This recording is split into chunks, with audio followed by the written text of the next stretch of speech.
आप कुछ बोलो। हरे कृष्णा। हाँ, हरे कृष्णा, हरे कृष्णा। हरे कृष्णा दीदी ज़्यादा प्रणाम। अब आ रही है।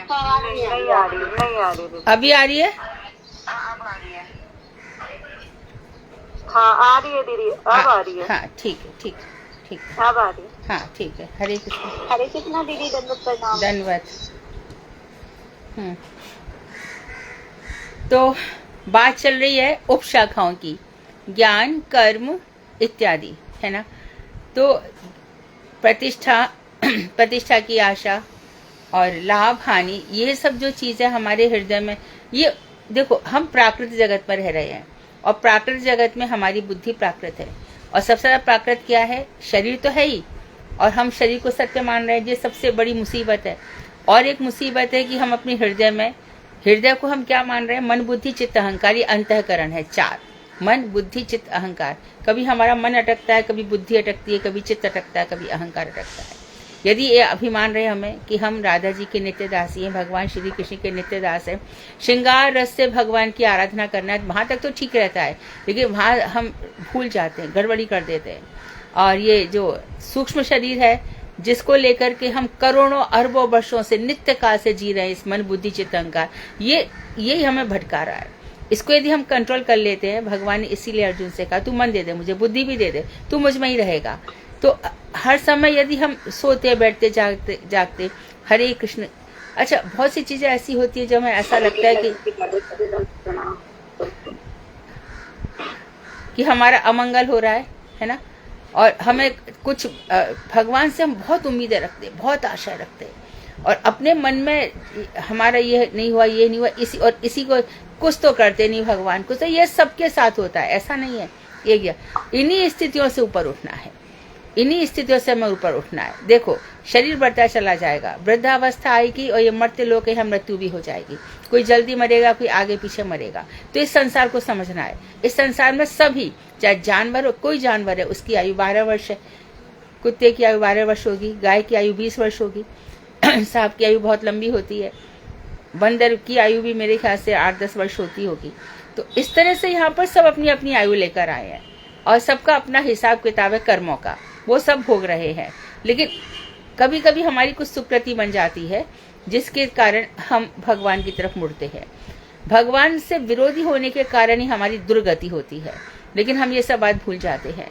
तो कभी भगवान बहुत अनुकूल परिस्थितियों में हमसे भजन कराते हैं, पर अधिकांश करके प्रतिकूल परिस्थितियों में भजन कराते हैं। जैसे कि पांडवों के यहाँ पर प्रतिकूल परिस्थितियों में स्वयं सीता जी ने दिखाया कि मैं राजा की बेटी थी, राजा के यहाँ पे भी आई, और मैं देखो कैसा, भगवान को जगत का कल्याण करना था, सारे राक्षस मारने थे, तो सीता जी ने निकल गई, वो भी अपने पति के साथ। तो ऐसे हम पौराणिक उदाहरण देखते हैं तो हमें ये समझ में आता है। ये जब हम अपने मन को तैयार कर लेते हैं तो हमारी भक्ति फिर बढ़ती चली जाती है। तो इसमें जो महान पुरुष और हम में यही अंतर हो जाता है, महापुरुष और हम में यही अंतर होता है कि वो हर स्थिति को भगवान की कृपा समझते हैं, और हम यहाँ पे जो विरोधी दिख रहा है उसको समझते हैं कि भगवान की कृपा नहीं है, भगवान की दृष्टि नहीं है, अरे कोई भगवान। और फिर हम यहाँ पे फिर एक चक्कर में पड़ जाते हैं, अरे श्री कृष्ण के नाम से कुछ भी नहीं हो रहा, चलो हम दुर्गा जी की उपासना करें, हम गणेश जी की उपासना करें, हम शंकर जी की उपासना करें, हम यहाँ जाए, हमारे ताबीज पहन ले, ये रत्न पहन ले, हम ये धातु पहन ले, ये राहु का, इसका, फिर नवग्रह के, तो हम ऊपर से नीचे आके गिर पड़ते हैं। जो सबके साथ हमेशा रहते हैं अंतर्यामी रूप में, तो अंतर्यामी रूप में राहु तो रहता नहीं, अंतर्यामी रूप में गणपति रहते नहीं, अंतर्यामी रूप में शंकर रहते नहीं, अंतर्यामी ब्रह्मा रहते नहीं, अंतर्यामी रूप में तो एक वही रहते हैं भगवान। हम इन बातों को भूल जाते हैं। जब बहुत हमारी बुद्धि परिपक्व हो जाती है, तब हमारा ये ज्ञान एकदम निश्चित और स्थिर हो जाता है कि जो मेरे अंदर है वही मेरे बाहर है, वही मेरा जीवन चला रहे, वही सब कुछ। तो जो मुझे कभी कभी ऐसा लगता है कि मुझे कहाँ से कहाँ लाके पटक दिया, ये सब समझना चाहिए। और एक मुख्य बात है कि ऐसा चिंतन करते करते यदि हमारा देह पात हो जाता है, शरीर हमारा मर जाता है, तो फिर से 84 लाख, और ये चिंतन आते ही है। बहुत से लोग हैं, कितना भी समझाओ कि भैया जो बीत गया सो बीत गया, पर हमारे साथ जो पिछला हुआ उसको भूल ही नहीं पाते हैं। मेरे साथ ऐसा हुआ, इसने ऐसा किया, इसने ऐसा किया, मेरे साथ, उसको जिस व्यक्ति ने हमारे साथ खराब किया उसको देखते हम सब भूल जाते हैं, भक्ति और उसी की याद आती है और हम उसको टटेर के देखते रहते हैं कि ये देखो इस व्यक्ति ने ऐसा किया हमारे साथ। और फिर कभी मानो कोई व्यक्ति बहुत ही बुरा कर रहा है और उसको लगा कि अभी इसका तो कुछ होता ही नहीं है, तो ऐसे ही होता है, तो फिर हमारी श्रद्धा भक्ति सब नष्ट हो जाती है कि अरे हमने तो इतना भजन किया, हमारा कुछ नहीं हुआ, और ये देखो कुछ भी नहीं करता, इतना पाप करता, इतना अन्याय करता, इतना अत्याचार करता, सब कुछ चल रहा है। तो ये सब बातें आज से नहीं, हजारों सदियों से ये चली आ रही है। यहाँ पर यदि हमने विजय प्राप्त कर ली, हमने भगवान के द्वारा कहे हुए ज्ञान को अपने अंदर बैठा लिया, तो समझो कि हमारा मंगल हो गया। उस फिर मंगल में हमारी देर नहीं है। साधना हमारे खुद के लिए है, साधक हम अकेले हैं, हम अकेले साधक हैं। साधना हमारी खुद के लिए है। तो हम जब तो साधना के लेवल पर हमें ये नहीं देखना है कि हमें क्या धन मिल रहा है, क्या हमें अनुकूल स्थितियां मिल रही हैं, क्या हमें प्रतिष्ठा मिल रही है। हमें ये देखना है कि श्रद्धा से हमें साधु संग मिला, साधु संग से हमें भजन हुआ, भजन से हमारी अनर्थ निवृत्ति हुई, अनर्थ निवृत्ति से हमारी निष्ठा हुई, निष्ठा गुरु के प्रति निष्ठा, शास्त्रों के प्रति निष्ठा, नाम के प्रति निष्ठा, फिर उसके बाद हमारी रुचि हुई, रुचि के बाद आसक्ति हुई। तो हमें ये इस लेवल पर देखना है, ना कि हमें ये देखना है कि भजन करने से हमें प्रतिष्ठा मिल गई, हमें धन मिल गया और हमें ये सब मिल गया, ये नहीं देखना है। ये जो बातें बताई गई है ना, जिसने ये सब धारण कर ली ना, फिर हम सबका कल्याण हो जाएगा। हम कौन से पेज पर थे? मेरे पास हरे कृष्ण जी, हाँ 349 ठीक है। असुर नाश आदि भाव मात्र से वर्तमान। अच्छा, असुर नाश आदि भाव मात्र से वर्तमान। तो नित्य जगत में कह रहे हैं कि नित्य जगत में क्या होता है कि भौम जगत, इस भौम मतलब भूमि, इस वृंदावन में यहाँ के जो असुर नाश आदि कार्य है, तो भौम जगत में भगवान ने कई कार्य किए। गोकुल में जब आए तो वहाँ पे पूतना मारी, शक्टासुर को मारा और तृणावर्त इत्यादि का यहाँ पे वध हुआ। और जब बस इधर बस वन में आ गए, वृंदावन में आ गए, तब बहुत सारे बस्सासुर, बकासुर, अघासुर, केशी, व्योमासुर, बहुत सारे असुरों को यहाँ मारा। तो इसमें जो असुर नाश आदि कार्य हैं भगवान के, और यहाँ पर ये भी बात ध्यान रखें जो रूप गोस्वामी ने लघु सिद्धांत कौमुदी में लिखा है कि इस समय जो भगवान श्री कृष्ण असुरों को मार रहे हैं, तो वो श्री कृष्ण नहीं मार रहे। कौन मार रहे हैं? ये जो भगवान शक्ति उनमें समाई हुई है विष्णु की। क्या प्रतिज्ञा की है उन्होंने? यदा यदा ही धर्म से ग्लानिर्भवति भारत अभ्युत्थानम धर्मस्य तदात्मनं सृजाम्यहम् और परित्राणाय साधूनां विनाशाय च दुष्कृतां धर्म संस्थापनार्थाय संभवामि युगे युगे। जो ये तो वो जो विष्णु है वो इस समय श्री कृष्ण के अंदर प्रविष्ट है, वो इनके अंदर प्रविष्ट है। तो जो विष्णु शक्ति है वो असुरों को मारती है। भगवान श्री कृष्ण कभी किसी को नहीं मारते। उसका अंश हम देखते हैं कि जैसे कि हम उनको देखते हैं, श्रीमन चैतन्य महाप्रभु को, प्रच्छन्न अवतार है, उनका छिपा हुआ अवतार है, लोगों को समझ में नहीं आया उनका अवतार। तो उन्होंने भी कभी कोई अस्त्र शस्त्र नहीं उठाया। भगवान ने भी द्वारका में साफ कह दिया था कि मैं इस युद्ध में, महाभारत युद्ध में अस्त्र नहीं उठाऊंगा। यहाँ भी वो अस्त्र शस्त्रों से नहीं मार रहे, आप ध्यान देंगे। जिसको भी मार रहे हैं, बकासुर किसी का चोंच फाड़ रहे हैं, किसी का पेट फाड़ रहे हैं नाखूनों से, किसी को ऐसे ही बस तृणावर्त को ऊपर हवा में ले गए, पूतना उनको दूध पिला रही है तो उसके प्राण खींच लिए। तो आप देखिए कहीं भी नहीं मार रहे। तो ये जो असुर मारण लीला यहाँ पे भगवान कर रहे हैं, उसके अंदर जो विष्णु की शक्ति प्रविष्ट है उसके द्वारा हो रहा है। तो ये केवल अभिमान रूप से रस पुष्टि के लिए अप्रकट लीला में वर्तमान है। ऊपर अभिमान है, अर्थात ऊपर क्या है कि वहां पर जब भगवान गोचर लीला से आते हैं तो वहां पर ऐसा अभिमान है, मारा नहीं है लेकिन मैं अघासुर को मार करके आया हूँ, मैंने आज व्योमासुर को मारा है, मैंने बकासुर को मारा। भाव रूप में वर्तमान है ऊपर के जगत में, वहां पर असुर नहीं होते। लेकिन ऐसा भी लिखा हुआ है इसमें कि कभी कभी कृष्ण के मनोरंजन के लिए, कभी कभी कृष्ण के मनोरंजन के लिए या तो सखागण ऐसी लीला करते हैं, या कभी कभी सखागण उस केशीदैत्य को बुला लेते हैं और केशीदैत्य जो जैसे यहाँ पे दिखा है बड़े ऊपर ऊपर उछलता है और सखागण परिहास में खूब हंसी मजाक करते हैं। कभी इसी प्रकार से जो कंस है, भगवान श्री कृष्ण का नाम लेता था तो गिरता पड़ता था, उसको इतना डर चुका था, वो उसका पटका गिरता था कभी, तो वहां पर ऐसा कभी कभी हास परिहास के लिए, विनोद के लिए होता है, लेकिन वहां पे कंसवध नहीं होता। ये सब अप्रकट लीला में भाव रूप में वर्तमान है। वह अभिमान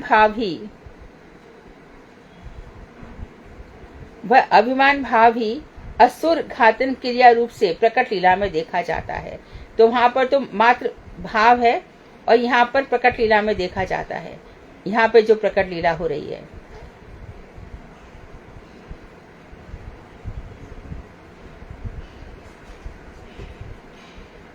ये दोबारा बता दो प्लीज। ऊपर जो यहाँ पे जो भौम जगत में लीलाएं दिखाई दे रही हैं, ऊपर भाव है, वहां पे असुर इत्यादि नहीं मारे जाते जो यहाँ पे मारे जाते हैं। ऊपर भाव है खाली बस मात्र कि हाँ असुरों को मारा है, लेकिन यहाँ पे वास्तव में मारते हैं भौम जगत में। तो ऊपर का जो भाव है यहाँ पर उसका मैनिफेस्टेशन है, यहाँ पर उसको प्रकट रूप में किया जाता है। ऊपर भाव है, मानो मैंने हृदय में भाव किया कि चलो मैं एक असुर को मार के आई, मैंने मन में सोच लिया ये ऊपर है, लेकिन और दूसरी जगह आके मैंने असुर को मारा, तो इस तरह से होता है। ऊपर भाव है, नीचे मारण क्रिया है। उनकी प्रेयसियां, भगवान की जो प्रेयसियां प्रेमिकाएं हैं, गोपियां, प्रच्छन्न रूप से। हरे कृष्णा दीदी, आपने कुछ प्रच्छन्न भी बताया ना, वो एक बार। हाँ, प्रच्छन्न है भगवान चैतन्य महाप्रभु का अवतार, वो छुपा हुआ है, छन्न अवतार है, छुपा हुआ।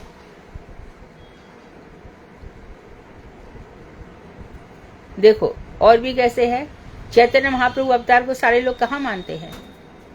श्रीमन महाप्रभु का अवतार को बहुत कम सुकृतिवान लोग हैं जो मानते हैं, जबकि भागवत प्रमाण कर रही है छन्नः कलौ युगे, कल युग में उनका अवतार छन्न होता है, छुपा हुआ होता है भगवान का। तो भगवान चैतन्य महाप्रभु को गए हुए यहाँ से लगभग 560 वर्ष हुए हैं, तो सब लोग कहाँ मानते हैं उनको ऐसा?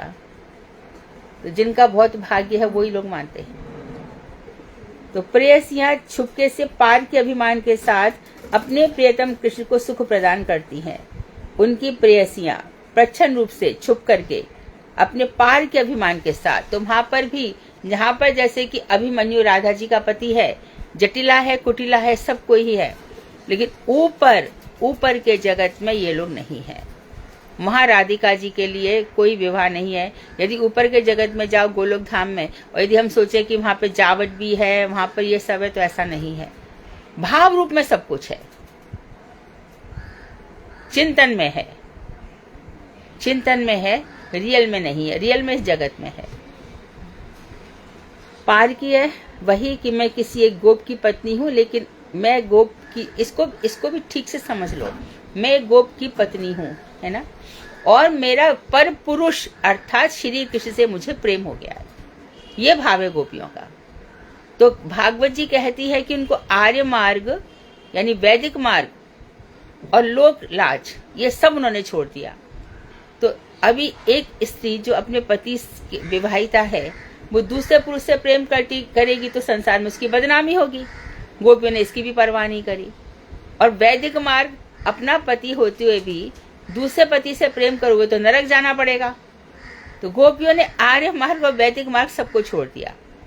अब यहाँ पर एक प्रश्न और है, उस पर बहुत सारे प्रश्न नहीं करने किसी को भी, और मेरा कुछ और मंतव्य भी नहीं है। मैं यहाँ पर गुरु वर्गों की जो लीला है, गुरु वर्गों ने जो लीला करके दिखाई है, उसके आधार पर मैं बोल रही हूँ कि यदि कोई भगवान श्री कृष्ण से प्रेम करता है और वो सीधा संन्यास ले लेता है, चाहे वो विवाहित हो चाहे उसके बच्चे हों, उसको दोष नहीं लगता। इसी प्रकार से स्त्रियां भी यदि वो भगवान श्री कृष्ण के लिए घर त्याग देती हैं तो दोष नहीं है। इसका मतलब ये कदापि नहीं है कि आपसे ये कहा जा रहा है कि घर छोड़ दो, सन्यासी बन जाओ, मठ मंदिर में रह जाओ। ऐसा किसी से भी नहीं कहा जा रहा, न पुरुषों से न स्त्रियों से। हम उनकी बात कर रहे हैं जैसे कि हमारे त्रिविक्रम गोसाई महाराज, उनकी भी पत्नी थी, नहीं मन लगा, छोड़ दिया। अब कोई कहेगा कि अरे भैया आपने तो शादी की थी, फिर आपको तो ऐसा नहीं करना चाहिए था, आपको तो, ऐसे दोष नहीं लगता। क्या ये दोष करने के लिए आए थे? इतने बड़े महाभागवत दिन रात लीलाओं में डूबे रहते हैं। इसी प्रकार से कोई भी हो, इसमें स्त्री पुरुष नहीं चलता, ये पहले ही बता दिया भक्ति विनोद ठाकुर में। ऐसे आत्मा का कोई लिंग ही नहीं होता। तो यदि भगवान के भजन के लिए यदि छूट जाता है, छोड़ना नहीं है, धीरे धीरे धीरे सब छूट जाता है, तो इसमें दोष नहीं है। तो पार के अभिमान के साथ अपने प्रियतम कृष्ण को सुख प्रदान करती हैं।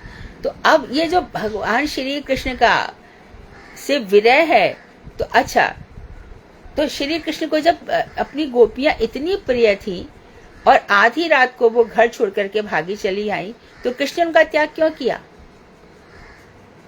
ये प्रश्न है। तो यहाँ भी यही है कि भगवान श्री कृष्ण को इन गोपियों ने विरह रस का आस्वादन कराया, खुद भी किया और भगवान को भी कराया। विरह रस में किस तरह से पूरा की पूरा सब कुछ तन्मय हो जाता है, कृष्णमयी हो गई गोपियां। तो बाद में हमने देखा कि हर गोपी क्या कर रही है, भगवान श्री कृष्ण की लीलाओं को कर रही है। श्रीमद् भागवत का 34वां अध्याय, वहां पर देखा हम 31वें अध्याय में देख रहे हैं कि जो गोपी गीत हुआ, और उसके बाद 32वें अध्याय में गोपी गीत हुआ, और 30वें अध्याय में हम देख रहे हैं कि हर गोपी वही बन गई।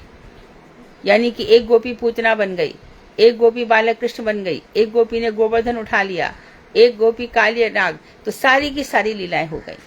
और बाद में फिर उन्होंने गोपी गीत गाया, और फिर स्वयं ही बोली, विष जला प्याद ब्याल राक्षसाद, वर्ष मारुताद वैद्युता नलाद। आपने हमें कितनी बार बचाया, बरसात हो रही थी तब बचाया, काली नाग से बचाया, गोवर्धन पर्वत उठा करके हमको बचाया। तो आज आप जो विरह से हमको मार रहे हो, उसी समय मर जाने देते। इस तरह से अब क्यों हमारे साथ ऐसा कर रहे हो?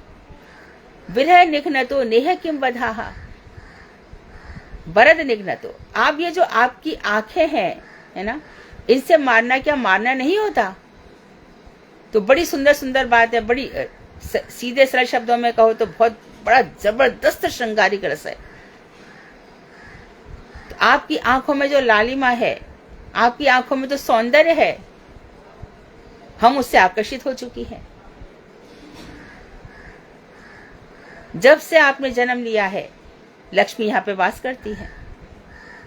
तो पहले उनकी महिमा बताई, और फिर क्या बताया? ना खलु गोपिका नंदनो भगवान अखिल देही नाम अंतरात्मदन। आप खाली यशोदा के पुत्र हो, ऐसा नहीं है, आप सारे जीवों के अंतरात्मा हो। सभी जीवों में आप वास करते हो। और बात करते करते गोपियों ने फिर आप आत्माराम हो तो कौन से प्रकार के हो? आप आप्त काम हो। यदि आपकी सारी कामनाएं तृप्त हैं, आप अपने आप में रमण करते हो, आपको रमण करने की दूसरे की आवश्यकता नहीं है, तो आपका ये रमण कैसा है? तो इस तरह से बहुत प्रश्न पूछे गए। गोपी गीत इसीलिए सबसे सुंदर माना जाता है। तो इसमें गोपियां तन्मय हो गई। तो यहाँ पर बता रहे हैं कि ये क्या करती हैं, इस तरह से प्रच्छन्न रूप से कृष्ण को सुख प्रदान करती है। जब हमें किसी से मिलना हो और कोई रुकावट नहीं है, कोई बाधा नहीं है, जाओ मिल लो, तब तो मिलने में उतना आनंद नहीं है। लेकिन माँ बाप ने मना किया, उससे मिलना नहीं है, और फिर घबराहट हो रही है, और फिर सखी से कहती है, देख मुझे तो पिताजी जाने नहीं दे रहे, माँ जाने नहीं दे रही, तू मेरी बात वहां पर पहुंचा देना। इसमें जो मिलन है वो सबसे बड़ा सुख है। कागज पे लिखत नहीं बनत, कहते संदेश लजात, अपने हृदय से जानिए मेरे दिल की बात, मेरे हिय की बात। कागज पे लिखत न बनत, कागज पे लिखा नहीं जाता। और कहते संदेश लजात, ये संदेश कहने में लज्जा आती है। अपने हिय से जानिए मेरे हिय की बात। आपके हृदय में जो हलचल हो रही है, वही हलचल मेरे हृदय में भी हो रही है। कन्हैया, बिना कहे बिना लिखे हमारी सारी बातें समझ लेना। तो ये भगवान के द्वारा जानबूझ करके ऐसी परिस्थितियां बनाई गई जिससे कि प्रेम और गहरा हो जाए और दृढ़ हो जाए। कहाँ मिलते हैं कृष्ण आसानी से? जिसको मिले रुला रुला के मिले हैं। मीरा को देख लो, जिसको भी देख लो, तो क्या कृष्ण को रोना अच्छा लगता है? जी हाँ, विरह भाव उनका प्रिय है। तो जो विरह में आंसू गिर रहे हैं, उससे दो चीजें हो रही हैं। एक तो संसार की सारी आशाएं, कलमश, इच्छाएं सब मर के सब खत्म हो रहे हैं, सब आंसुओं में बह रहे हैं। और दूसरा जो प्रेम बेल है वो भगवान के चरणों तक पहुंच रही है। जो साधक उनके अनुगत होकर, अब प्रेयसों की बात छोड़ करके हमको बता रहे हैं, जो साधक भगवान के अनुगत होकर या गोपियों के अनुगत होकर कृष्ण सेवा करेंगे, वे अपने को तदनुरूप रूप गुणशाली भावना करेंगे। तो वे अपने को वैसी कि मैं वैसी हूँ, कोई समझेगा मैं 12 वर्ष की, कोई 13 वर्ष की। हम लोग उमा दीदी से पूछते थे बहुत आराम से, उमा दीदी आप अपना स्वरूप बताइए। बोले हम इतना जानती हैं कि हमारी 2 चोटी है और हम बहुत एकदम किशोरी हैं और हम प्रिंटेड साड़ी पहनी है। ऐसा हम दीदी से कभी कभी पूछते तो उनको अपना रूप प्रकट हो जाता है, अपना ध्यान हो जाता है। जब बहुत ऊंची स्थिति आ जाएगी तो बयस, वेश, पाल्यदासी, पराकाष्ठा, ये सब तो 5 दशाएं, श्रवण, कीर्तन, स्मरण, वरण, आपन और प्रापन। श्रवण, स्मरण, वरण, आपन और प्रापन, और ये 11 ये प्रकट हो जाते हैं। ये प्रकट ही होते हैं, ये प्रकट होते हैं तभी ये जो गुरु वर्ग है ना, चाहे वो प्रभुपाद जी हो, चाहे भक्ति प्रज्ञान केशव गोसाई महाराज हो, नारायण गोसाई, बान गोसाई, त्रिविक्रम गोसाई, ये लोग उस पथ के पथिक हैं। हमारे लिए एक लाइट पिलर है, हमें बता गए कि देखो ऐसे जी। तो यहाँ पर सब कुछ जो भूमि का है, जगत का है, ये मकान, ये वैभव, सोना भी क्या है, सोना भी मिट्टी है, चांदी भी मिट्टी है, ये सब धरती के अंदर की तो चीजें, ये भी धरती है, मिट्टी ही है। तो इन सब से हमारा मोह हट जाता है बिल्कुल भी। ये सब जब हमें लगने लगता है कि कैसे रूप गोस्वामी ने सब कुछ छोड़ दिया, रघुनाथ दास गोस्वामी देखते भी नहीं थे, तो अब अच्छा यहाँ का जो सोना है, यहाँ का जो धन है, वो तो यहीं पड़ा रह जाएगा, वो तो कुछ साथ में ही नहीं जाएगा। लेकिन उसको जोड़ने के लिए हम दिन रात मेहनत करते हैं। तो हमसे बड़ा मूर्ख कौन है?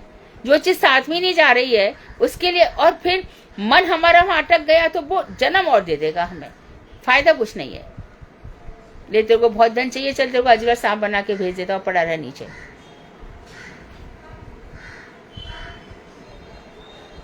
अभी भी हमने सुना है मथुरा में 1-2 घर ऐसे कि रात को वहां बर्तन बसते हैं। अभी की बात बता रही हूँ मैं, अभी की।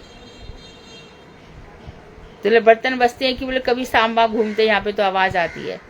तो पता लगाओ तो सपेरों को बुलाया गया। तो सपेरा ध्यान किया, ध्यान करके उसने बोला ऐसा है, सांप कह रहा है कि अपने बड़े बेटे की बलि दे दो और हम यहाँ से चले जाएंगे, धन निकाल लो। आज भी ये बातें सुनने में आती है। तो जितना इस जगत का होगा, इस जगत की प्राप्ति के लिए जितना प्रयास होगा, ये जगत हमें मिलेगा। क्यों नहीं मिलेगा?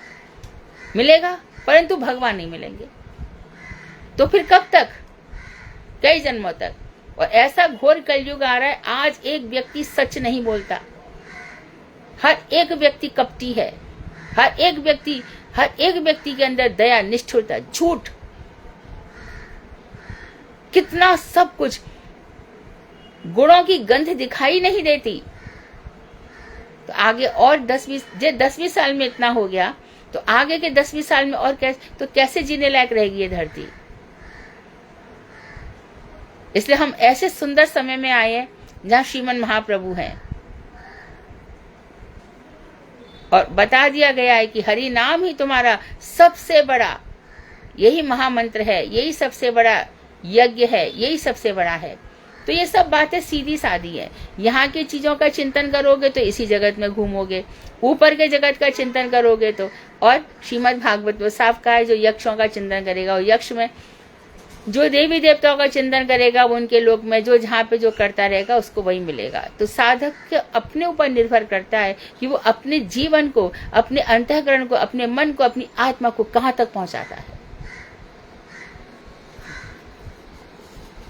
तो ये लोग साधक उसी के अनुरूप किस तरह से भगवान मिले, अपने रूप गुण की भावना करेंगे, सरल उद्धत श्लोकों का पाठ कर उनका तात्पर्य ग्रहण करेंगे। तो ऊपर हमने श्लोक दिए हैं उनको।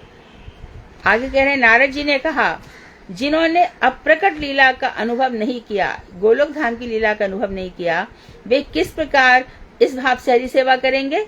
सदाशिव से पूछा। सदाशिव के गुणावतार शंकर जी हैं। सदाशिव तो विष्णु तत्व है, ध्यान रहे, सदाशिव विष्णु तत्व है, अद्वैताचार्य सदाशिव तत्व है। तो सदाशिव कह रहे हैं, सदाशिव हमेशा भगवान कृष्ण की आराधना करते हैं। देखो शिव जी सब चारों तरफ से भगवान की आराधना करते हैं। नंदगाम में चले जाओ तो नंदीश्वर पर्वत बनकर बैठे हैं, गोवर्धन में चले जाओ तो चकलेश्वर बनकर बैठे हुए हैं, कहीं भी चले जाओ। इधर मथुरा में आ जाओ तो पिपलेश्वर महादेव, भूतेश्वर महादेव, रंगेश्वर महादेव, और यहाँ पे आदि रास्ते में रमण रेती के पास चिंताहरण महादेव। ये सब भगवान क्षेत्रपाल क्यों कहा जाता है कि जो श्री क्षेत्र है, ब्रज क्षेत्र है और नवद्वीप धाम, और श्री क्षेत्र हो गया पूरी धाम, वहां पे लोकनाथ महादेव है। तो वहां पे जो चंदन सरोवर है, चौकोर सरोवर है, उधर आप देखो चंदन सरोवर है, वो एकदम चौकोर बना हुआ है। नरेंद्र सरोवर है वो इतना, तो वहां पर जब जगन्नाथ जी का प्रतिभू मदन मोहन जी आते हैं, उनको अभिषेक कराया जाता है, तो वहां लोकपाल महादेव बैठे रहते हैं। तो ये एक तरह से शंकर जी भगवान के बॉडीगार्ड हैं, भगवान के ऊपर कुछ ना आ जाए इस तरह से उनकी हमेशा रक्षा करते हैं। और सदाशिव और नारद दोनों मिलकर के यहाँ पर वार्तालाप कर रहे हैं। तो नारद में नारदीय कुंड देखा होगा आपने। नारद कुंड में उन्होंने, नारद जब स्नान किया, बाद में गोपी बनकर आए, उनको नारदीय गोपी कहा गया। तो ये दोनों की बातचीत चल रही है। तो सदाशिव ने कहा, हे नारद, मैं तत्वतः उस लीला को नहीं जानता, मेरा पुरुषत्व भाव ही इसका बाधक है। बहुत स्पष्ट रूप से कह दिया कि देखो, ये जो तत्वतः मैं उस लीला को नहीं जानता, मैं रासलीला में प्रवेश नहीं कर पाया। क्यों? मैं पुरुष बनकर रह गया। वहां स्त्रीत्व चाहिए, पहले बता दिया। श्रृंगार रस में स्त्रीत्व भाव चाहिए, मेरा पुरुषत्व नहीं गया। मैं नहीं कर सका कि मैं किसी गोप कुमार, कौन मेरा पति है और कौन मेरा पति है, कौन मेरा पिता है। ये बात जब गोपियों ने पूछा कि हे गोपी तू बता, तेरा पिता कौन है, तेरा पति कौन है, मैं इसका उत्तर नहीं दे पाया, क्योंकि मेरे अंदर पुरुष भाव था, इसलिए मैं वहां तक नहीं पहुंच पाया। तो पुंसत्व भाव ही इसका बाधक है। वृंदा देवी के निकट जाने पर वे ही इस लीला का वर्णन करेंगी, तुम चले जाओ। तो वृंदा देवी जो है ये दूती है, ये दूती है, नित्य जगत की दूती है और भगवान की प्रिय सखी है, ये राधा जी की भी सखी है। दोनों को मिलन का कार्य कराने के लिए उन्होंने वृंदावन बनाया। इतना ही नहीं, काम में वन में भी वृंदा देवी भगवान राधा कृष्ण की लीलाओं का संपादन कर रही है। काम वन को वृंदावन कहा जाता है, वहां पर ये बैठी हुई है। तो काम वन में वृंदा जी के पास जाकर के सब यही प्रार्थना करते हैं कि हमें, कितना सुंदर विमल कुंड है, वहां पे विमला शक्ति है भगवान की। तो जो वृंदा देवी है उनसे दिन रात प्रार्थना की जाती है। वहां पे क्यों जाते हैं सब? गोपी भाव की प्राप्ति के लिए। तो वृंदा देवी जो है, तो हम जब उनकी आरती करते हैं तो क्या गाते हैं? जे तुम्हार शरण लय तार वांछा पूर्ण है, कृपा करी करी तारे वृंदावन वासी। जो आपकी शरण ले लेता है उसकी जो मनोकामना है, क्या कि मुझे नित्य धाम मिल जाए, तो आप कृपा कर करके जो वृंदावन वासी है, अर्थात हृदय से जो उस जगत में रहते, आप उन सबको पार लगा देती है, उनकी वांछा पूरी कर देती है। क्या वांछा है मेरी? और स्पष्ट किया, मोरे ही अभिलाष बिलास कुंज दियो वास, नैने हेरिव सदा युगल रूप राशि। मेरी यही अभिलाषा है कि बिलास कुंज में मुझे वास देना। बिलास मतलब यहाँ पे प्रिया प्रियतम, हमारी लाडली जी, हमारे लालजू, दोनों बिलास कर रहे हैं, हंस खेल रहे हैं, रति क्रीड़ा कर रहे हैं, सब सखियां बैठी हैं, मनोरंजन चल रहा है। तो तुम वहां पर मुझे स्थान देना। क्यों देना? नैने अपनी आंखों से जो युगल सौंदर्य है मैं उसको देखा करूं। इस तरह से हम उनसे प्रार्थना करते, ए निवेदन धर सखी अनुगत कर, राधा कृष्ण सेवा दिया करे निज दासी। हमारा यही निवेदन है कि हमें सखियों का अनुगत्य देना। इससे क्या होगा, राधा कृष्ण की हम नित्य सेवा करें और हमें क्या बना देना, दासी बना देना। ये पुरुष भी करे, ये हमारे भक्ति प्रज्ञान केशव गोसाई महाराज परम गुरुदेव की आरती है, उन्होंने गाई है ये आरती।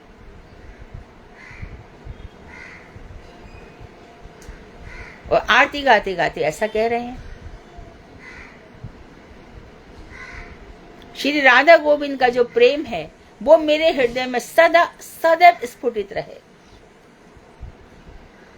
मेरे हृदय ही वृंदावन है, यहीं पर पूरा कुंज यहीं पर स्थापित हो जाए और मैं इसको देखा करूं। तो ये बहुत ऊंचे भाव है, लेकिन आ सकते हैं। अभी हमारे पास कल फोन आया कि आप बहुत रस की गहराई में जा रहे हो, बंद कर दो। मैं कहा नहीं होगा।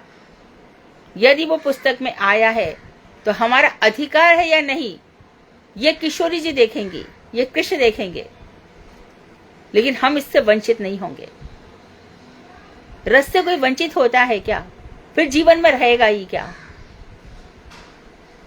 हमें तो द्वारका वाले कृष्ण नहीं चाहिए। जब हमारे आराध्य देव ब्रजेंद्र नंदन श्याम सुंदर हैं और जब वहां पर किशोरी जी हैं, तो उन दोनों की लीलाओं से वंचित करना कौन सी? तो जब हमारे भक्ति विनोद ठाकुर, नरोत्तम दास ठाकुर, लोचन दास ठाकुर जितने पद लिख रहे हैं, राधा कृष्ण प्राणमूल युगल किशोर, तो हम कैसे वंचना कर दें? तो हमने उनसे मना कर दिया। तो मैं तत्वतः उस लीला को नहीं जानता, क्योंकि मैं पुरुष बनकर रह गया। वृंदा देवी के निकट जाने पर वे इस लीला का वर्णन करेंगे। वृंदा देवी गोविंद परिचारिका सखियों के साथ केशी तीर्थ के निकट विराजमान है। वृंदा जी कहाँ मिलेंगी, उनका स्थान बता दिया। इसलिए केशी घाट जो है सबसे शुद्ध स्थान माना जाता है। मथुरा में जाओगे तो वहां पर कितने सारे घाट हैं, लेकिन विश्राम घाट, घाट मतलब जहाँ पे स्नान किया जाता है, बेदिंग प्लेस, उसको घाट कहा जाता है। यहाँ पर कंस को मार करके भगवान ने विश्राम किया था। और पीछे थोड़ा सा द्वारकाधीश मंदिर के पास गताश्रम है। गत यानी जहां से भगवान की गत श्रम, ठाकुर जी की कुबलिया पीड़ हाथी को मार करके, चारूर मुष्टिक शल तुशल को मार करके, जहां पर उनकी सारी थकान दूर हुई थी। तो ऐसे स्थान है। उस स्थान से भी बहुत सुंदर स्थान है वृंदावन। वृंदावन परित्यज्य पादमेकं न गच्छति। ऐसा भी कहा है कि मथुरा यत सन्नितो सदा हरि, मथुरा जहाँ हरि सदैव विराजमान है, ऐसा भी कहा है। लेकिन साथ में ये भी कहा है वृंदावनम परित्यज्य पादमेकं न गच्छति, वृंदावन को छोड़ करके मैं एक कदम नहीं जाता। तो वृंदावन में कौन सा स्थान आपको सबसे प्रिय है, आप ये तो बताइए नाथ। तो कहने लगे कि केशी घाट, केशी दैत्य को मारा है वो प्रिय है।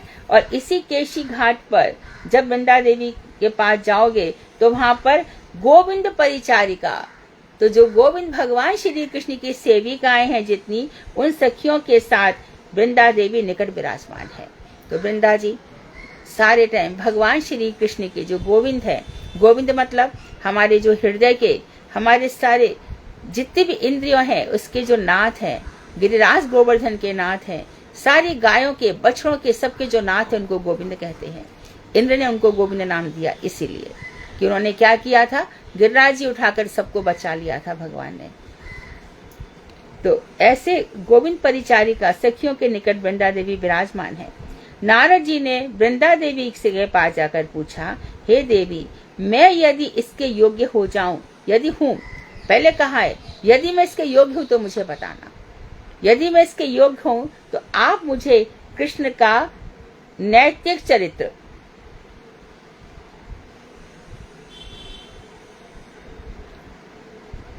नैतिक नित्य चरित्र बतलाने की कृपा करें। नैतिक हो गया नित्य, कृष्ण का नैतिक चरित्र बतलाने की कृपा करें। तत्व वेदितुमिच्छामि नैतिकम चरितम हरे, पद्म पुराण में आया ये। तदादि तो मम ब्रूहि यदि योग्य असि शोभने, हे शोभने, हे सुंदरी, हे देवी, आप मुझे बताइए यदि मैं इसके योग्य हूं तो मुझे बताइए। तो वृंदा देवी नारद जी को कृष्ण का परम गोपनीय दयानंदन चरित्र सविस्तार बतलाया था। तो उस समय वृंदा देवी ने नारद जी को परम गोपनीय, जो कि हर किसी को नहीं बताना चाहिए, दैनंदिन नैतिक डेली रूटीन कब भगवान उठते हैं, यानी वही अष्टकालीय लीला, ये वृंदा देवी ने बताई थी। जो अष्टकालीय लीला है, इसका पद्म पुराण में वर्णन है, रूप गोस्वामी ने इसका वर्णन किया, ध्यानचंद गोस्वामी पद्धति है, श्री गोपाल गुरु ने बताया है। तो ये वो लोग हैं जो अष्टकालीय लीला में श्रीमन महाप्रभु को नवदीप में देखते हैं और कृष्ण राधा को वृंदावन में देखते। वृंदावन से बाहर अष्टकालीय लीला का चिंतन कोई नहीं करता, क्योंकि वो महाराज द्वारका में कम, हस्तिनापुर बार बार भागते हैं। पांडवों की भी चिंता रहती है। द्वारका में तो वो जब जब आए हैं, नई नई शादी करके ही आए हैं। जितनी भी राजकुमारियां थी, वो भगवान श्री कृष्ण को छोड़ करके किसी और से वर्ण करना नहीं चाहती थी। अब नरकासुर इतनी सारी राजकुमारियों को ले आया, 16,100 रानियों को। तब तो उन्होंने कहा कृष्ण की, तुमको देखो, जिसका जहाँ पे तुम्हारी इच्छा हो वहां तुम्हारी मैं शादी करा देता हूँ, तुम चली जाओ सब। बोले कृष्ण, हमें और कोई नहीं चाहिए, हमको आप ही चाहिए। और वैसे भी ये नरकासुर के साथ हम रहे हैं, हमारा विश्वास भी कौन करेगा। ये राक्षस तो हमसे विवाह ही करना चाहता था, आप ही हमको स्वीकार कर सकते हो। तो भगवान ने कहा ठीक है भैया, मेरे द्वारका में आ जाओ। तो भगवान ने उतने ही महल बनवा दिए। अभी भी कहते द्वारका में जो रुक्मणी का महल है, ये उस समय की ही कुछ यादें हैं, कुछ शेष अभी भी है। बाकी तो भगवान ने पूरी द्वारका समुद्र में डुबो दी, जहां से गए तब। रात ही रात में बनवा दी भी थी विश्वकर्मा के द्वारा, और डुबा भी गए। कभी कभी वहां पर पिलर इत्यादि मिल जाते हैं। तो जिस रूप और जिस भाव से साधक दैनंदिन भावना करेंगे, उसी विषय में महादेव जी ने इस उपदेश में बतलाया है। तो दैनंदिनी डेली रूटीन, तो जिस रूप में करेंगे उसी समय उन्होंने उसको बतला दिया है। हम जिस रूप की, हम किस तरह से और जिस भाव से, तो जितना गहराई के साथ हम करेंगे कि हम नित्य जगत में, तो नारद और शिव, तो नारद पुरुष है ना, कौन है, तो सभी पुरुष और सभी स्त्रियां वहां पर नित्य किशोरी की भावना करेंगे, उस जगत में जिसको जाना है। तो अब अष्टकालीय लीला बता रहे हैं। इस विषय में पाठकों की शास्त्र वचनों में जैसी श्रद्धा होती है, आधुनिक रचनाओं में उनकी वैसी श्रद्धा नहीं होती। तो पाठकों की शास्त्र वचनों में, इस विषय में आज लोग क्या कह रहे हैं, हमें उसमें आनंद नहीं आता। पद्म पुराण में भी बताया गया है। अच्छा बताओ, भागवत में बहुत कुछ नहीं बताया, छुपा गए। विष्णु पुराण में भी बहुत कुछ नहीं बताया, छुपा गए। गरुड़ पुराण में, गर्ग संगीता में थोड़ा खोला, परंतु गर्ग संगीता व्यास जी की तरह लिखी नहीं, गर्गाचार्य जी की तरह लिखी गई है। तो इसमें तो शास्त्रों में इस विषय में आधुनिक लोग क्या कहते हैं, इसमें रुचि नहीं है। प्राचीन जो है उसमें रुचि है। तो पुराण के श्लोक के अत्यंत सरल एवं बोधगम्य है पुराण के श्लोक, तो पाठकों को उसका समझने में कोई कठिनता नहीं होगी, तथा नित्य पाठ के लिए भी सुविधा रहेगी। जो लोग नित्य पाठ करना चाहते हैं, ऐसा विचार कर मैं पद्म पुराण पाताल खंड से ज्यों का त्यों इस प्रसंग को उद्धृत कर रहा हूँ। ये जैव धर्म में भी है और हमने उसमें अर्थ भी बताए थे, परंतु हम फिर से बता दे रहे हैं। जैव धर्म की आप क्लास खोलेंगे, उसमें मिल जाएगा।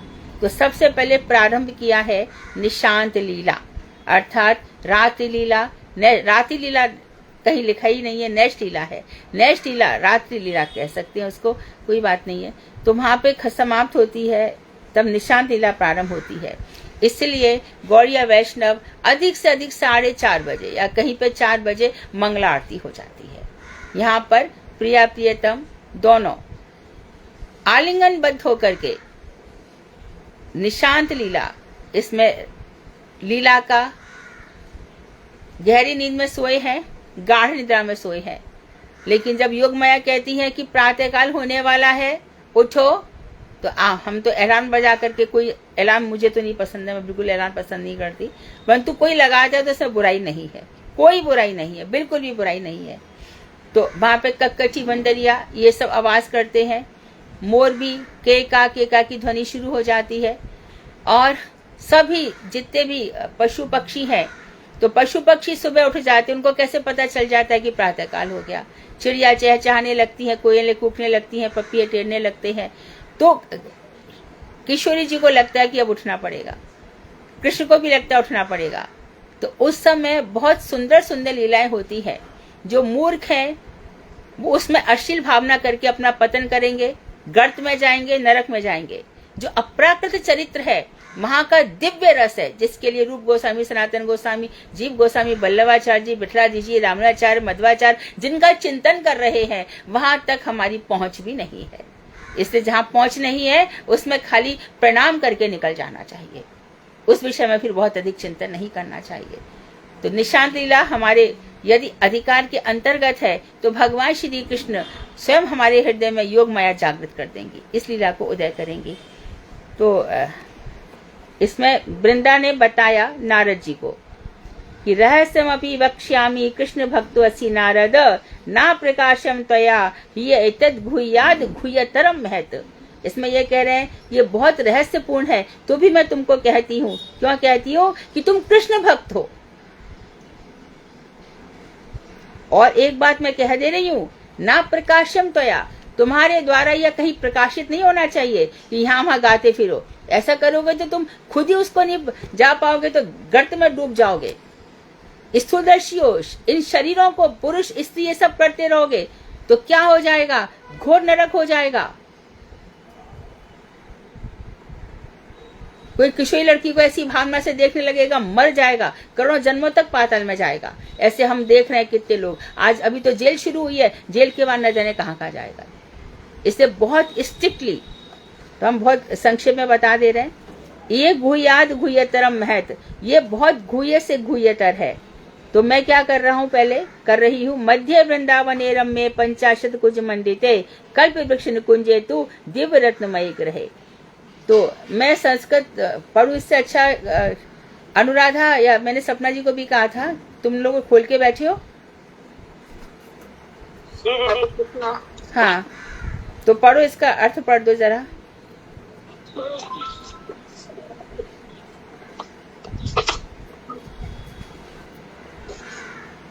जल्दी पढ़ो।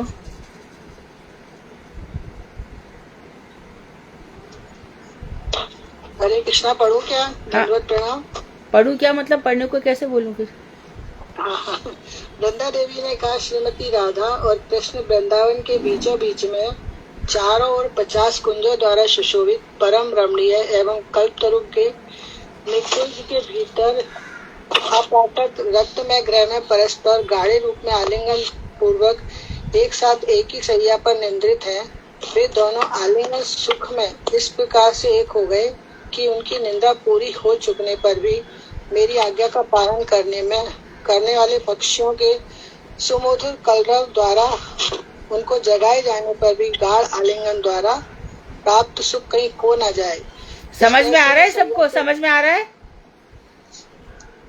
वृंदा देवी कह रही है कि सब सुबह होती है तो मैं सब पक्षियों को आज्ञा दे देती हूँ, पशु पक्षियों को, तो वो लोग उठाते हैं और वो दोनों गाढ़ आलिंगन में सोए हुए हैं निद्रा में। हाँ, ये सब ये जैव धर्म से पढ़ रहे हैं, ध्यान रखें। जैव धर्म में कौन सा पेज है? 564। हाँ, 564 पेज पर है। हाँ, आगे। सैया से उठना तक नहीं चाहते हैं। तदंतर सारिकाओं के साथ सारिका मैना, शुक सारी तोता मैना, सारिका मैना के साथ। हाँ, पक्षियों के विविध वचनों द्वारा बारंबार जगाए जाने पर भी वे सैया से उठ बैठते हैं।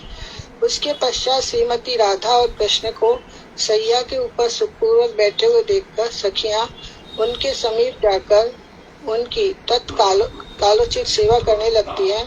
फिर वे दोनों ही सारिका की बात सुनते सुनते सैया से उठकर परस्पर अप्रकट भय और उत्कंठा रस से व्याकुल होकर अपने अपने घर चले जाते हैं। हाँ, तो दोनों उठ जाते हैं और फिर दोनों भयभीत होते हैं कि लोग क्या कहेंगे। उत्कंठा भी रहती है कि अब अलग होना पड़ेगा इस तरह से। और सारिका ने उनको उठाया, शुक सारिका दोनों शुक कृष्ण की स्तुति करते हैं। सारिका तो शुक कहते हैं कि मेरे कृष्ण मदन मोहन है, तो सारिका कहेगी कि तुम्हारे कृष्ण मदन मोहन जब तक है जब राधा जी आ जाती हैं तो फिर वो राधा जी ही के ही तरफ झुक जाते हैं और उनके पूरा चित्त राधिका जी हरण कर लेती है। इस तरह से दोनों की बात होती है और दोनों बात करते करते ब्रज में एक स्थान है जहाँ पर हमारी परिक्रमा नहीं जाती, लेकिन नंदगांव और रावल या जावट नंदगांव तुम लोग तो देखा है, सपना जी आपने देखा है वो स्थान। नंदगांव और जावट के बीच में एक स्थान है दो मन, इसको कहते हैं दो मन। हाँ देखा था दो। हाँ, तो दो मन से उन दोनों को अलग अलग कर दिया जाता है, यानी दोनों का मन अलग अलग हो जाएगा उस स्थान पर। बहुत सुंदर स्थान है वो, हम लोग गए हैं वहां पर। तो इस तरह से दोनों अलग अलग हो जाते हैं। ये निशान लीला है। निशान लीला में अब हमारी जो आरती होगी, आज से अब जो लोग मंगला आरती करेंगे इन्हीं भावों के साथ करेंगे कि हमारे जो परम आराध्य देव हैं, जबकि राधा कृष्ण एक ही है, खाली विलास की दृष्टि से वो दो एक ही तत्व है। राधा भी वही है, कृष्ण भी वही है, दोनों एक ही है।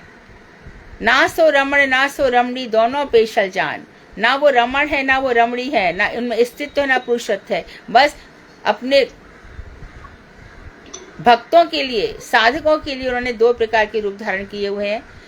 तो उसी के लिए शंकर जी इतनी उपासना करते हैं। मुनिंद्र बृंद वंदिते त्रिलोक शोक हारिणी प्रसन्न वक्त्र पंकज निकुंज भ्रू विलासिनी। अपनी सुंदर बाहों से, कटाक्षों से तो भगवान श्री कृष्ण को प्रसन्न करने के लिए राधा जी ऐसे भाव धारण करती है। तो सुबह जब मंगला आरती होगी तो इन्हीं भावों के साथ हृदय में इन्हीं भावों को धारण करके जब मंगला आरती होगी तो साधक कुछ कुछ वहां पर टच कर पाएंगे। एक एक करके पढ़ लो। आगे आप पढ़ दीजिए अनुराधा जी, एक एक करके पढ़ लो। आप प्रातः लीला पढ़ लो, जल्दी जल्दी पढ़ लो। हरे कृष्ण धर्म प्राप्त सबको। प्रातः काल माँ यशोदा के जागने पर श्री कृष्ण सैया से उठकर शीघ्रता पूर्वक धावन करते हैं। बहुत डिस्टर्बेंस आ रही है। योगेश जी म्यूट करिए। Yogesh ji please. Page number कितना में? 564 564 564। ये पुरानी वाली है, पुरानी वाली नई वाली में दूसरा पेज होगा। ये बहुत पुरानी है, इसलिए इसमें इतना पेज है। वो 48वां अध्याय निकाल लो। 48वां अध्याय।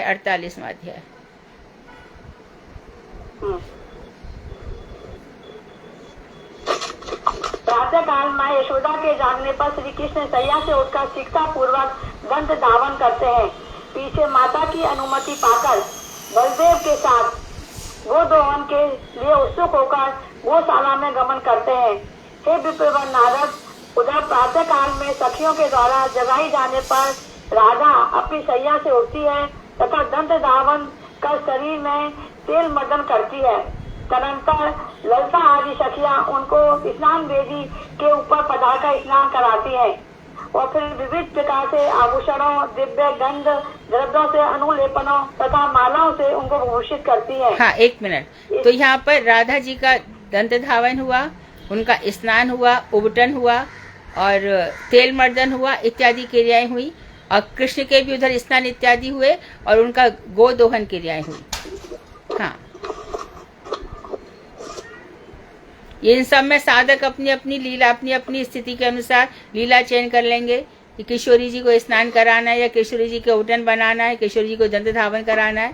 और जो लोग कृष्ण की सखियां हैं, कृष्ण को सजाना चाहती हैं, वो कृष्ण के यहाँ पर पहुंच जाएंगी। ठीक है, नंदगांव में। आगे इसके पश्चात श्रीमती राधिका अपनी सखियों द्वारा यत्न पूर्वक सुशवा प्राप्त कर माँ यशोदा द्वारा उत्तम प्रकार की रसोई कराने के लिए बुलाई जाती है। इतना सुनकर नारद मुनि ने पूछा, हे देवी, श्रीमती रोहिणी जैसी उच्च कोटि की पाचिका के वर्तमान रहने पर भी यशोमती ने श्रीमती राधिका को क्यों बुलाया? वृंदा देवी बोली, है नारद, मैंने पहले ही भगवती कथायनी के मुख से ऐसा सुना है कि दुर्वासा ऋषि ने राधिका को ऐसे वर दिया था कि हे देवी, आप जो भी अन्न पाक करेंगी वह मेरे वर से आयुवर्धन होगा। इसलिए पुत्र वत्सला यशोमती ने यह सोचकर कि राधिका के हाथ से पाक किए जाने अन्न को भोजन कर मेरा पुत्र शीघ्र जीवी होगा, श्रीमती राधा को प्रतिदिन अपने घर में रसोई बनाने के लिए बुला लेती है। श्रीमती राधा भी अपनी सास की अनुमति पाकर सखियों के साथ आनंद पूर्वक नंदालय में उपस्थित होकर रसोई बनाया करती है। तो जटिला इसलिए आगे दे देती है, वहाँ पर यशोदा जी बहुत उपहार पहुंचाती है उसके घर पर, रत्नमालाओं से लेकर के पहुंचाती रहती हैं। और क्योंकि राधिका अमृत हस्ते हैं दुर्वासा जी के आशीर्वाद से, तो रोहिणी जबकि सर्वश्रेष्ठ पाचिका है, सर्वश्रेष्ठ कुक है, इसलिए राधा जी को बुलाया जाता है और यशोदा बुलाती है जिससे मेरा बेटा चिरंजीवी हो। कभी कभी नहीं आ पाती हैं तो राधा रानी खुद अपने घर पकवान बनाकर कृष्ण को भिजवाती हैं। हाँ, आगे। श्रीमती राधा भी अपनी सास की अनुमति पाकर सखियों के साथ आनंदपुर नंदन जाकर पत्तों का रसोई बनाया करती है। उधर श्री कृष्ण भी पिता नंद महाराज के आदेश से दूसरों के द्वारा गोदोहन करवाकर सखाओं के साथ घर लौटते हैं। उनके घर लौटने पर सेवकगण उनके शरीर में तेल मर्दन का स्नान कराते हैं, फिर धुले हुए सूखे वस्त्र धारण करवाते हैं तथा इनके शरीर पर चंदन आदि का सुंदर रूप से लेपन कर मालाओं से विभूषित करते हैं। वे दो वस्त्र धारण करते हैं। उनका केश कला उनकी गिरबा यानी गर्दन और ललाट के ऊपर फैलकर अपूर्व शोभा का विस्तार करता है। उनके सेवक चंद्र के समान परम सुंदर ललाट पर उनके तिलक की रचना कर देते हैं। इसके पश्चात कृष्ण अपने हाथों में कंगन और रत्न के यूर बद स्तर पर मुक्ते का हार और कानों में मकराकसी कुंडल धारण करते हैं। इसके पश्चात माँ यशोमती ने पुण्य पुकारने पर बलदेव के पीछे पीछे सखा का हाथ पकड़कर भोजन गृह में प्रवेश करते हैं। वहाँ भ्राता बलदेव और सखाओं के साथ बैठकर नाना प्रकार के अन्न व्यंजन आदि भोजन करते हैं तथा सखाओं की भांति से परिहासों के द्वारा हंसाकर स्वयं भी हंसते हैं। इस प्रकार भोजन समाप्त कर आचमन करते हैं और सेवकों के द्वारा दिए हुए तामुल के बीड़ाओं को सखा में बांध देते हैं। इस प्रकार तामुल श्रवण करते करते कुछ समय तक दिव्य पलंग पर विश्राम करते हैं। तो ये इन्होंने इस लीला का वर्णन कर दिया, वृंदा ने बताया। और फिर कल से हम वर्णन करेंगे पूर्वान लीला का। ठीक है, पूर्वान, मध्याह्न, अपराह्न लीला चलेगी। जिन लोगों के पास जैव धर्म है वो इस लीलाओं को पढ़ सकते हैं। ठीक है। वांछा कृपतरुवश्य कृपा सिंधु बेवचा पतिता नाम पावनेभ्यो वैष्णवेभ्यो नमः। कोई आएगा तो मैं बात करा दूं, अभी कथा चल रहा है।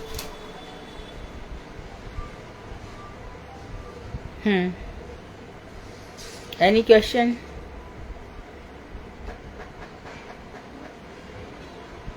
हरे कृष्ण दीदी, धन्यवाद प्रणाम। हाँ, धन्यवाद दीदी। जो लीलाएं हैं, क्या ये प्रतिदिन नित्य ऐसी? बिल्कुल, दैनंदिन नित्य लीला, नैतिक दैनंदिन।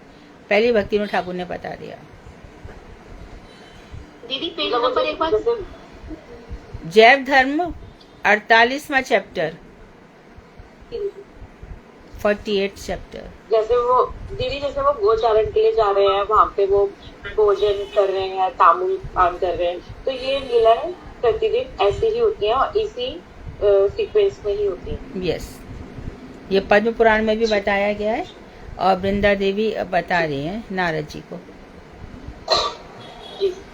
और सदाशिव ने क्यों मना कर दिया कि मैं पुंसत्व भाव में रह गया, मेरा मंजरी भाव में अधिकार नहीं रहा, इसलिए तुम वृंदा के पास जाओ, वृंदा बताएगी। इसलिए गौड़ीय वैष्णव सब म्यूट कर लो। इससे सारे गौड़ीय वैष्णव वृंदा जी के लिए, वृंदा जी के चरणों में इसीलिए पड़े रहते हैं। हम तुलसी जी को पहनते हैं, तुलसी जी हमारे लिए सब प्रकार की साक्षी हैं, यही कारण है। हाँ, हरे कृष्ण दीदी, धन्यवाद प्रणाम। धन्यवाद दीदी। ये 38वां चैप्टर है, 48वां नहीं है इसमें जैव धर्म में। What is the problem? Total chapters are 40 और 50? 48 है। नहीं दीदी, 38वां चैप्टर है, 48 तो चैप्टर ही नहीं है जैव धर्म। अच्छा, 40 तक है। हाँ बराबर, सॉरी। ये श्रृंगार रस विचार इसके अंदर है सारा। ठीक है, तो 38 चैप्टर है, राइट।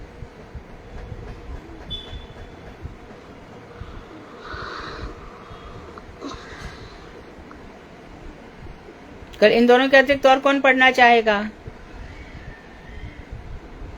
पूर्वा लीला, मध्या लीला, जैव धर्म। ठीक है, जैव धर्म खोल के बैठना। सब एक एक लीला पढ़ सकते हैं, अभी तो 6 लीलाएं और हैं।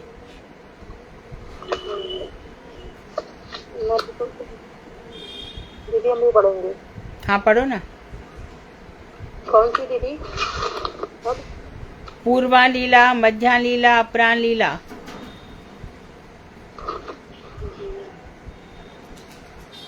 दीदी ये पूर्वा लीला, फिर साय लीला,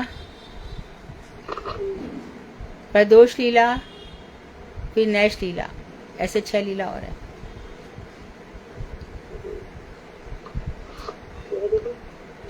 यह वृंदा देवी ने कहा कि कल श्रीमती राधा कल से। ठीक है दीदी। मैडम आज 4 बज चुके हैं। तुम लोग तो खो जाते हो, भाव में बह जाते हो, समय ही नहीं पता चलता है। दीदी टाइम ऐसे ही चला जाता है। हाँ वही तो मैं कह रही हूँ, तुम लोग का 1 घंटा पता ही नहीं चलता। पहला श्लोक मैं बोलूं? हाँ बोलो बोलो बोलो। अच्छे लय से। करना पड़ा। चेतो दर्पण माजनौ भव महादावा अंगी निर्वाल पड़म तेया केरव चंद्रिका विश्रम विद्या वधु जीवनम आनंदा अम्बुजी वर्धनम सती पदम पूर्णामृत अवसादनम सर्व पूर्णामृता स्वादनम। हाँ ठीक है ठीक है। पूर्णामृत अवसादनम सर्व आत्म स्पयन परम विजयते श्री कृष्ण संकीर्तनम। सर्वात्म स्नपनम परम विजयते। हाँ बहुत सुंदर है। थोड़ा सा वे कर लो, ठीक प्रोनाउंसिएशन, उच्चारण पर थोड़ा सा ध्यान। हाँ अच्छा है। हाँ और कौन बोल रहा है? अनुराधा को बहुत उत्सुकता रहती है हर चीज की, ऐसा ही सबको उत्कंठा रहनी चाहिए। अब नहीं तो कब, ऐसा है। अब नहीं तो कब। कोई और बोल रहा है आगे? हरे कृष्णा दीदी मैं बोलूं? सेकंड वाला बोल दो, तुम्हें तो आता ही है। हाँ नाम कार्य बहुधा निज सर्व शक्ति स्तथा पिता नियमितः स्मरणेन कालः एतादृशी तब कृपा भगवान नाम अपि दुर्दैवमी दृश्मिहा जनिना अनुरागः। ठीक है, परफेक्ट। हरे कृष्णा दीदी तीसरा मैं बोलूं? हाँ बोलो। तीनादपि सुनीचैन सरोरपि सहिष्णुना अमानीय मानदेन कृष्णीय सदा हरि। ठीक है। दीदी बाद वाला मैं बोलूं दीदी? चौथा। जन्मनी रे भवतार बनती रही तो की तब गई। कहाँ शालू गाड़ी कहाँ भाग रही है तुम्हारी? एकदम। हाँ नेक्स्ट।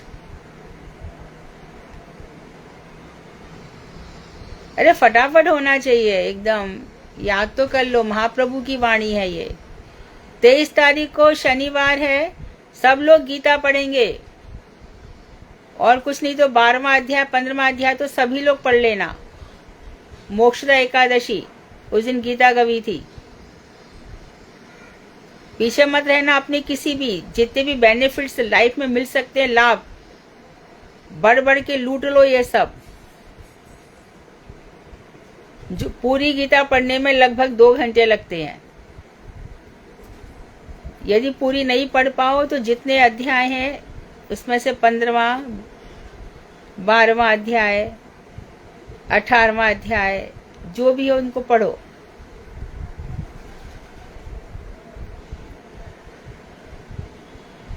चाहो तो आपस में एक जूम मीटिंग रख लो और आपस में एक साथ पढ़ लो।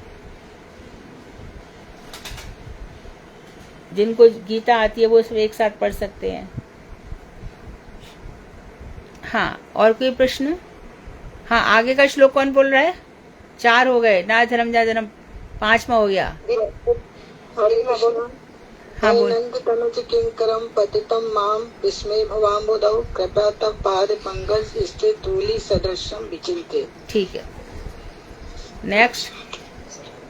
नयनम गलदस्सु धारया वदनम गदगद हृदया गिरा पुलके निचितम वपु तव नाम ग्रहणे भविष्यति।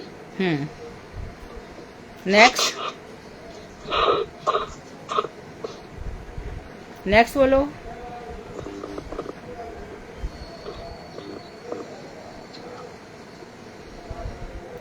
अनुराधा दासी कहाँ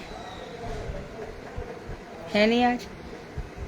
हरे कृष्णा दीदी, मुझ पे पहला याद है, मैं कल सुनाऊंगी बस पहला और तीसरा। बाकी कब याद होंगे? क्या बोलते हैं दीदी, इस सप्ताह कर लूंगी सैटरडे तक। ठीक है, मैं बोलती हूँ दीदी। हाँ बोलो। युगायितं निमिषेण चक्षुषा प्रावृषायितं शून्यायितं जगत् सर्व गोविंद विरहेण में। ठीक है, अब एक लास्ट है, बोलिए। लास्ट और रह गया। दीदी मैं बोलूं? हाँ बोलो। कोई और बोलना चाहे तो बोल सकता है। रेणु दीदी आप बोल चुके हो ना, कोई और अगर बोलना चाहे। हाँ जी दीदी। कुसुम दीदी आप बोल रहे थे या कोई और बोलेगा? अगर कोई नहीं बोलेगा तो फिर रेणु दीदी। ये वाला मुझे याद नहीं है, पहले था वो बोलते हैं किसी ने।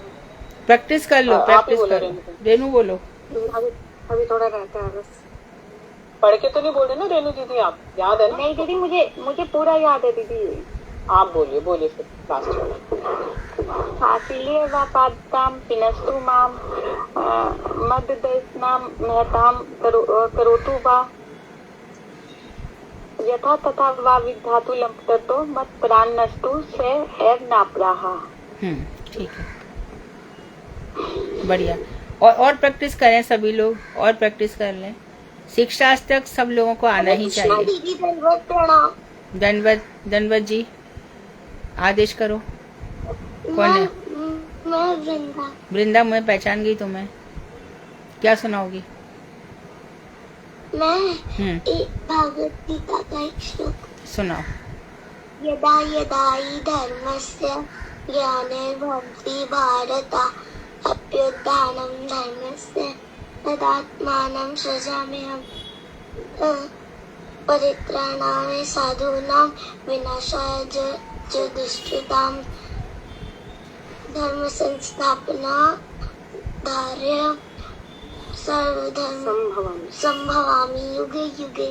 ठीक है, और प्रैक्टिस करना और भी श्लोक याद करना है ना दीदी। हाँ। मैं अपनी राधा रानी लाई थी, गोपाल तो मेरे पास पहले से है। अच्छा, आपको मुझे उनकी फोटो दिखानी, मतलब उनको दिखाना है। तो तुम मुझे व्हाट्सएप पे भेज दो। ठीक है। हाँ,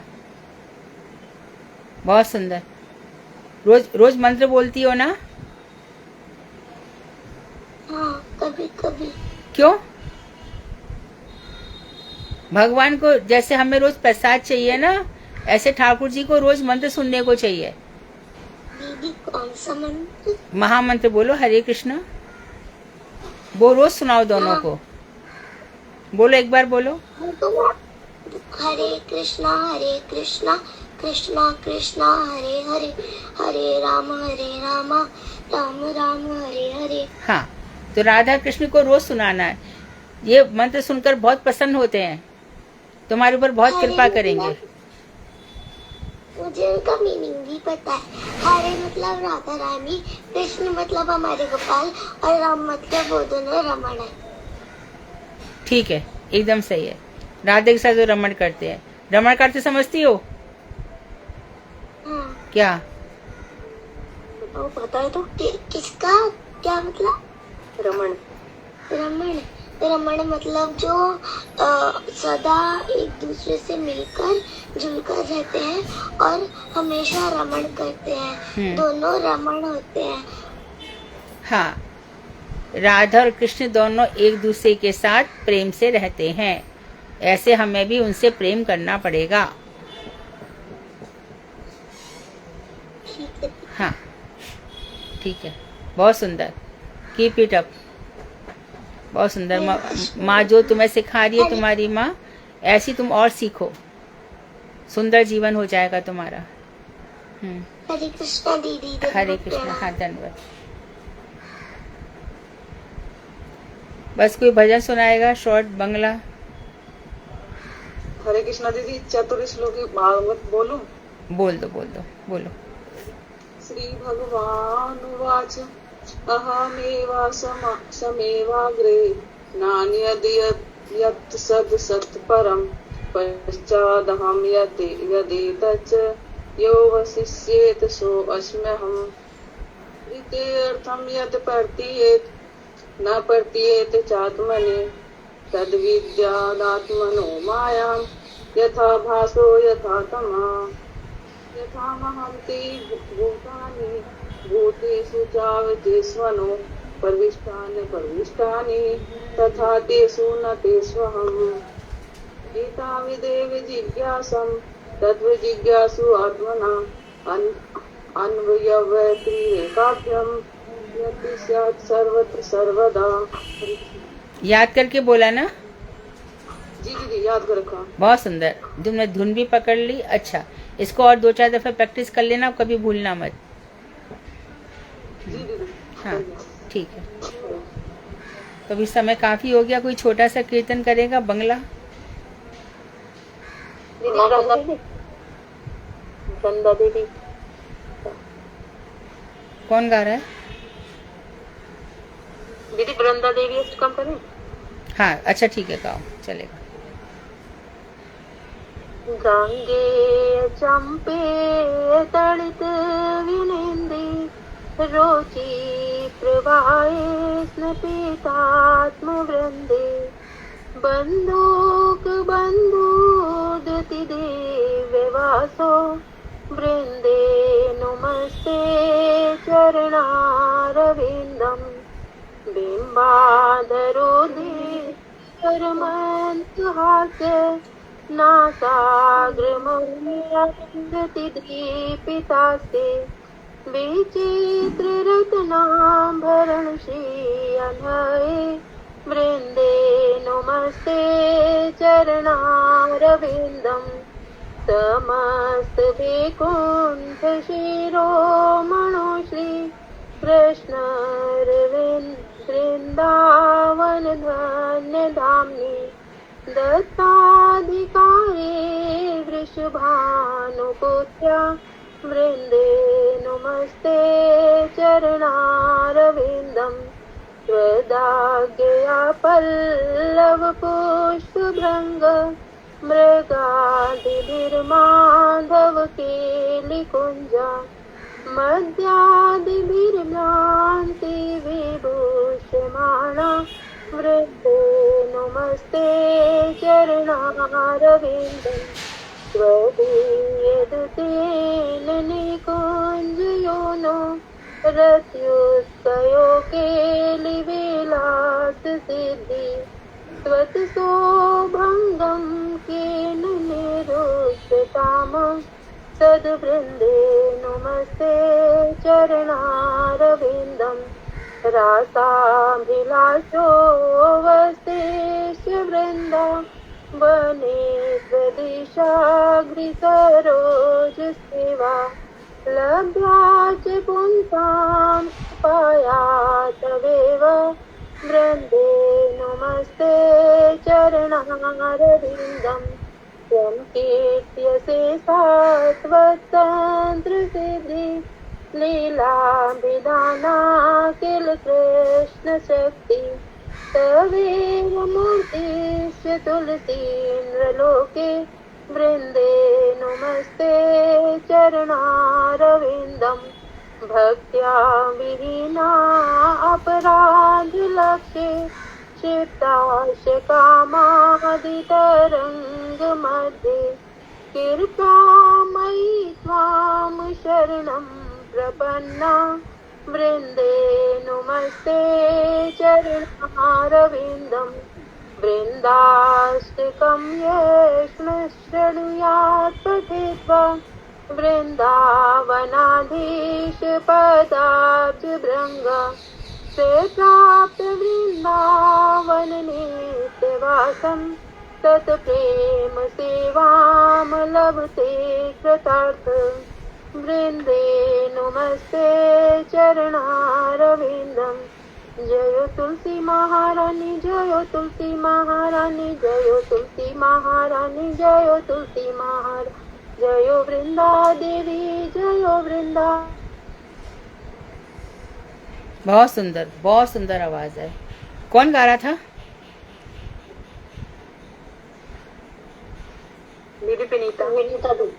विनीता की आवाज थी। हाँ हाँ। और चतुश्लोकी किसने गाया? अंजू दीदी। अंजू ने गाया। हाँ हाँ। सब एक्सपर्ट हो गए। बहुत सुंदर। सभी लोग ऐसे ही बढ़िया सा पूरा की पूरा हम सब लोग है ना नित्य जगत में इसी रूप में जाएंगे, भगवान राधा कृष्ण को प्रसन्न करेंगे। ऐसे ही सुंदर मन रखो, सुंदर भाव रखो, सुंदर विचार रखो और एकदम ऊपर उठ जाओ इस संसार से। वांछाकल्पतरुभ्यश्च कृपा सिन्धुभ्येव च पतितानां पावनेभ्यो वैष्णवेभ्यो नमो नमः। हरे कृष्णा दीदी, दंडवत। हरे कृष्णा दीदी, दंडवत। दंडवत। हरे कृष्णा दीदी, दंडवत प्रणाम।